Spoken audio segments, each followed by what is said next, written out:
Prezados irmãos e irmãs, em nosso Senhor Jesus Cristo, prezados seminaristas, reverendas religiosas, também as famílias que rezam conosco, de suas casas, pela internet, nos ouvem pela Rádio Bom Jesus. As duas leituras que a igreja hoje propõe para a nossa reflexão nesse domingo da 50ª, eu diria que são dois trechos preciosos, da Sagrada Escritura. Em primeiro lugar, o apóstolo São Paulo, inspirado pelo Espírito Santo, exalta a virtude da caridade e nos convida a nós cada vez mais trabalharmos para que cresça em nosso coração o amor de Deus.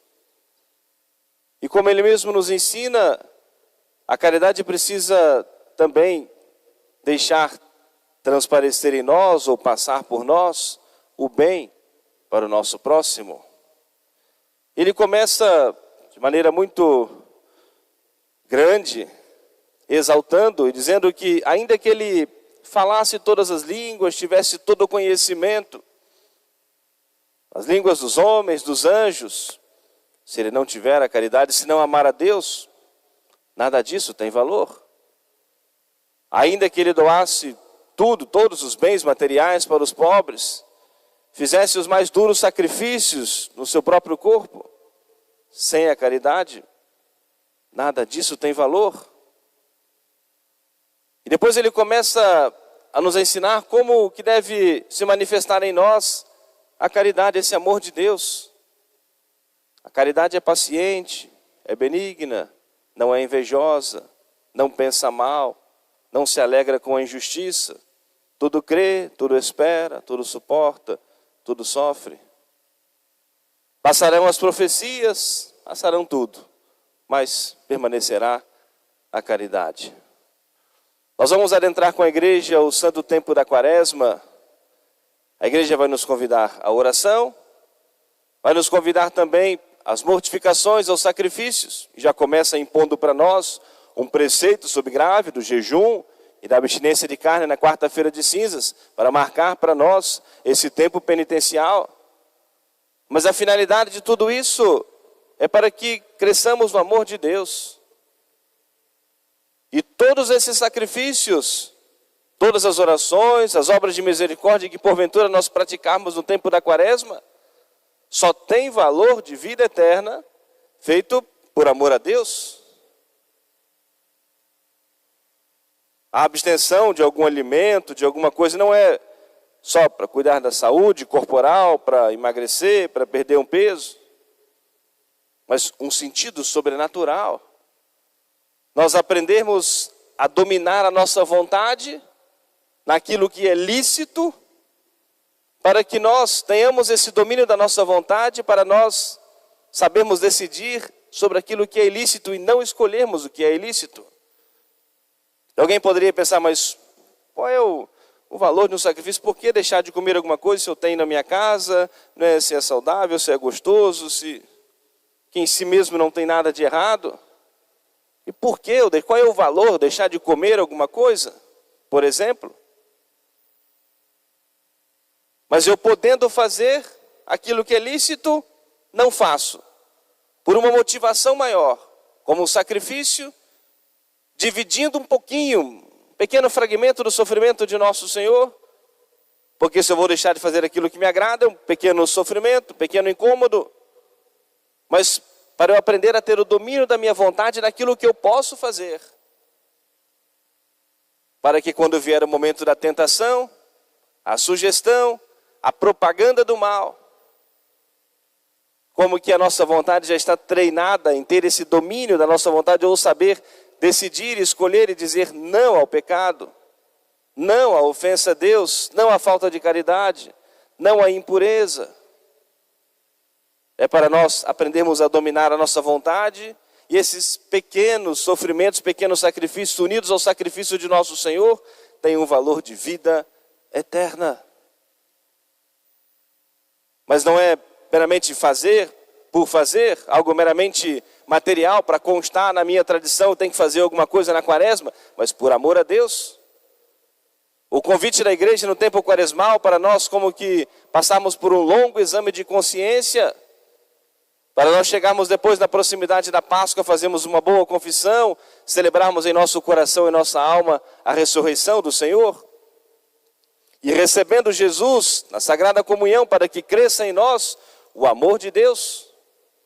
E crescendo em nós o amor de Deus, mais nós teremos a partilhar com o nosso próximo. Por isso o apóstolo nos diz que a caridade é paciente, é benigna, é bondosa, não pensa mal, tudo suporta, tudo crê, tudo espera, tudo sofre. Ao mesmo tempo que crescemos no amor de Deus, precisamos também de alguma maneira expressar isso no convívio com o nosso próximo. Com quem nós temos a obrigação primeira de praticar a caridade? Com as pessoas mais próximas a nós. Com as pessoas que de certa maneira esbarram conosco todos os dias. É a nossa primeira obrigação, a nossa primeira responsabilidade, esse próximo, mais próximo fisicamente de nós. Quantas vezes nós sacerdotes ouvimos esse lamento? Tal pessoa, ou seja, meu irmão, minha irmã, marido, esposa, é muito simpático, agradável com os de fora, mas um poço de ignorância dentro de casa. A nossa primeira responsabilidade, primeira obrigação, é a caridade daqueles mais próximos fisicamente de nós. E a motivação é o amor de Deus. A motivação é a esperança de receber de nosso Senhor a recompensa no céu. A motivação é a virtude da caridade. E por isso que, como nós já mencionamos, a Quaresma vai nos convidar a esse longo exame de consciência. A nossa vida para com Deus, as nossas relações com o nosso próximo, o nosso convívio familiar, não só examinar a nossa consciência, identificar as nossas falhas e tomarmos bons propósitos, boas resoluções. Além de algum sacrifício corporal, que nós fizemos uma opção, uma escolha na Quaresma, o sacrifício também da caridade, porque custa para nós sacrifício, a caridade. Talvez tomarmos essa decisão, essa escolha de sermos mais pacientes, mais respeitosos, contestarmos menos, falarmos menos, suportarmos um pouco mais atentos, um pouco mais generosos no serviço do próximo, sobretudo no ambiente familiar, dentro da nossa casa. O tempo da Quaresma é um tempo de muitas graças, de muitas bênçãos, mas normalmente costuma ser um tempo também de provações. Porque se a gente se coloca um pouco mais em oração, se a gente faz algum sacrifício, vem mais à igreja, obviamente que o inimigo maior da nossa alma, o demônio, quer destruir tudo isso. E quer colocar sempre intriga, contradições, de certa maneira para a gente desanimar de nós nos aproximarmos de Deus. Mas sejamos perseverantes, constantes. São Pedro já nos alertava isso. Meus irmãos, o demônio está como um leão, rugindo em torno de nós, pronto a nos devorar, resistir, firmes na fé, constantes, perseverantes no amor de Deus. Mas alguém poderia dizer assim: padre, é tudo muito bonito de nós refletirmos, mas nada fácil de nós vivermos, com certeza. Sobretudo, já tendo acontecido muitas vezes algumas rugas, alguns desencontros no convívio. E para isso nós precisamos rezar.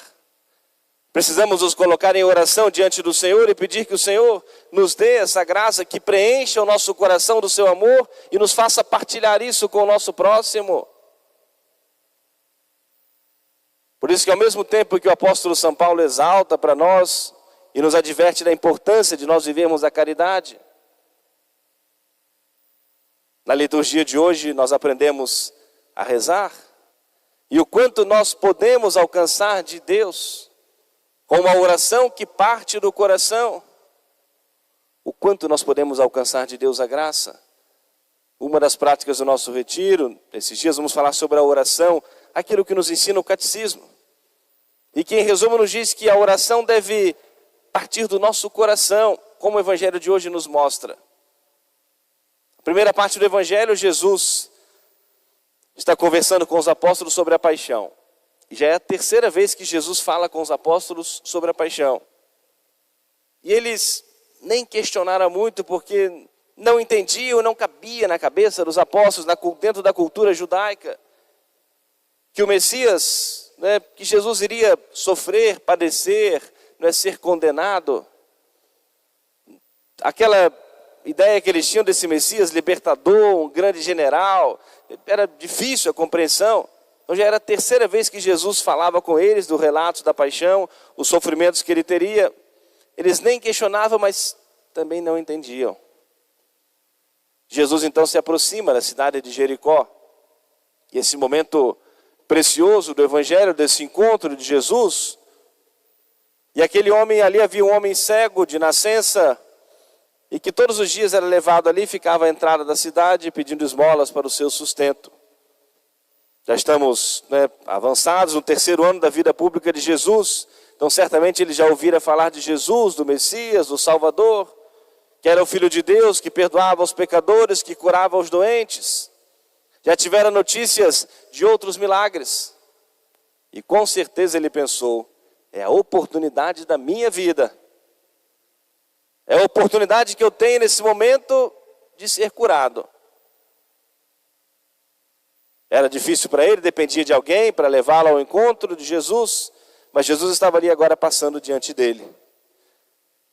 Ele começou a perceber aquele barulho, aquele alvoroço, não podia ver, mas podia ouvir, e perguntou o que acontecia. Disse, não, é Jesus de Nazaré que vai passar aqui, está chegando aí a entrada da cidade. Ele pensou, é agora ou nunca. Citei aqui há poucos dias aquela frase tão conhecida de Santo Agostinho, que dizia, eu tenho medo do Jesus que passa e não volta mais. As graças que nosso Senhor nos concede, e se nós perdemos, ficam perdidas por toda a eternidade. Precisamos esperar de Deus uma nova graça, mas a graça que Ele nos concede hoje, e nós deixamos passar, fica perdida por toda a eternidade. Eu tenho medo do Jesus que passa e não volta mais. Era a oportunidade da vida daquele homem. Ele então começou a gritar, falando com orações messiânicas, Jesus, filho de Davi, tende piedade de mim. E alguns que estavam perto pediram que ele se calasse, cala a boca, ele está incomodando Jesus. Não, mais ainda ele gritava, Jesus, filho de Davi, tende piedade de mim, tende misericórdia de mim. A oração que parte do coração, ela é sempre ouvida e atendida pelo Senhor.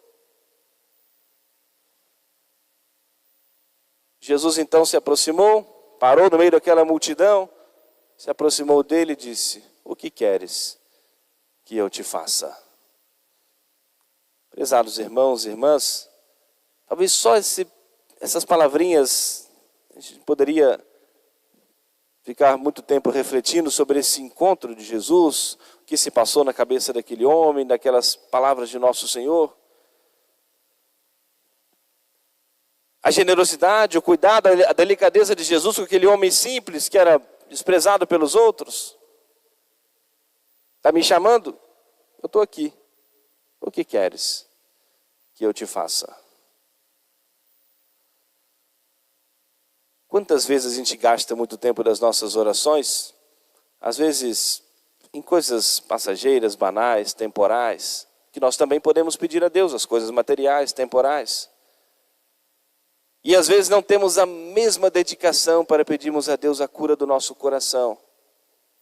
Ficamos enfermos, fazemos novenas, muitas orações, e podemos e devemos fazer. Hoje é o Dia Mundial do Enfermo, a igreja nos convida a isso. Mas para a cura da nossa alma, para a cura dos nossos defeitos, dos nossos vícios, das nossas fraquezas, das nossas fragilidades, sermos dedicados em suplicar ao Senhor a cura interior.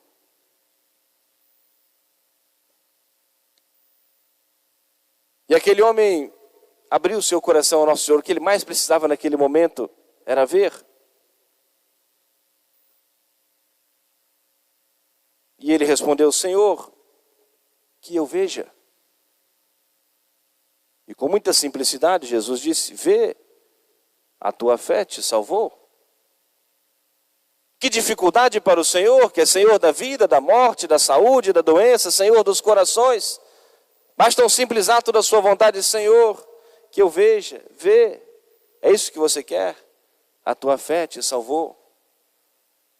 Mas além da cura da sua visão, uma cura também interior. O Evangelho diz que ele seguiu Jesus, foi depois, Jesus continuou, ele foi atrás de Jesus, louvando e bendizendo a Deus, tornando-se agora discípulo de nosso Senhor, e que era mais importante do que a cura da sua vista, a cura interior, a cura do seu coração.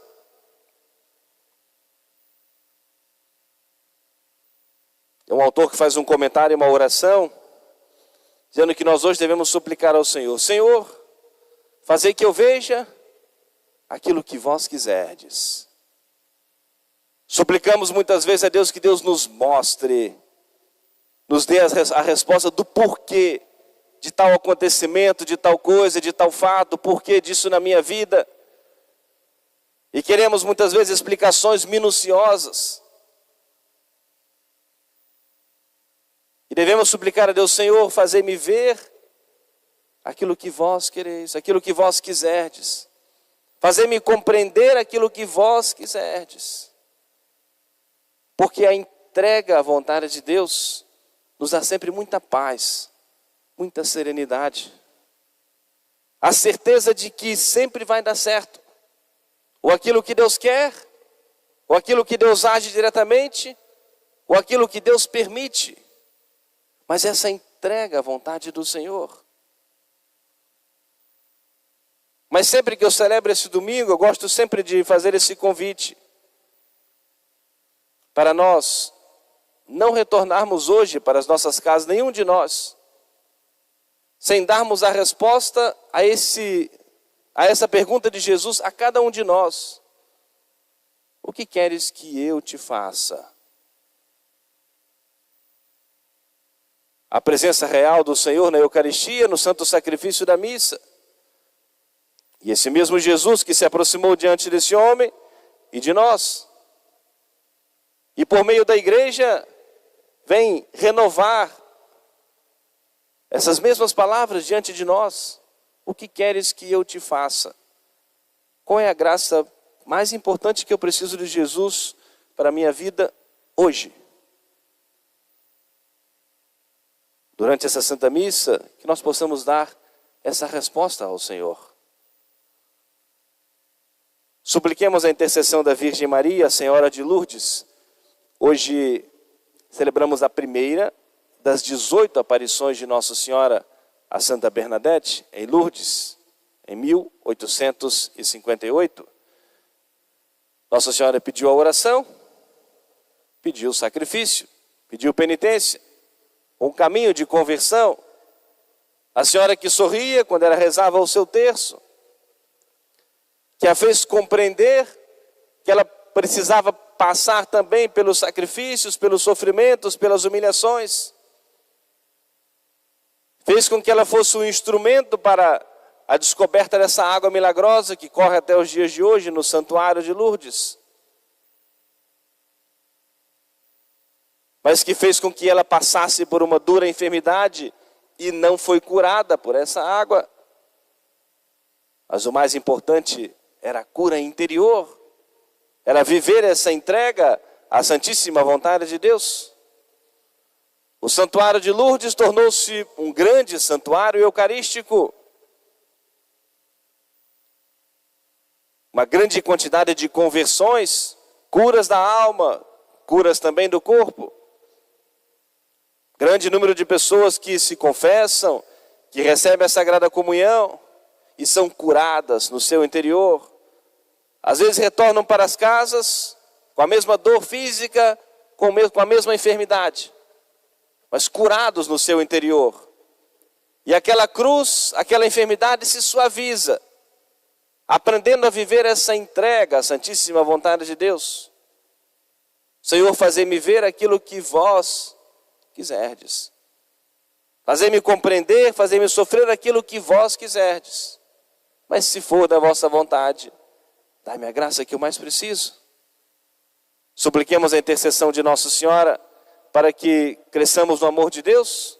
Por amor a Deus, amemos o nosso próximo e que nós sejamos fervorosos, constantes, perseverantes na oração, para nós suplicarmos a Deus e alcançarmos de Deus as graças que nós mais necessitamos. Amém. Louvado seja nosso Senhor Jesus Cristo. Para sempre seja louvado.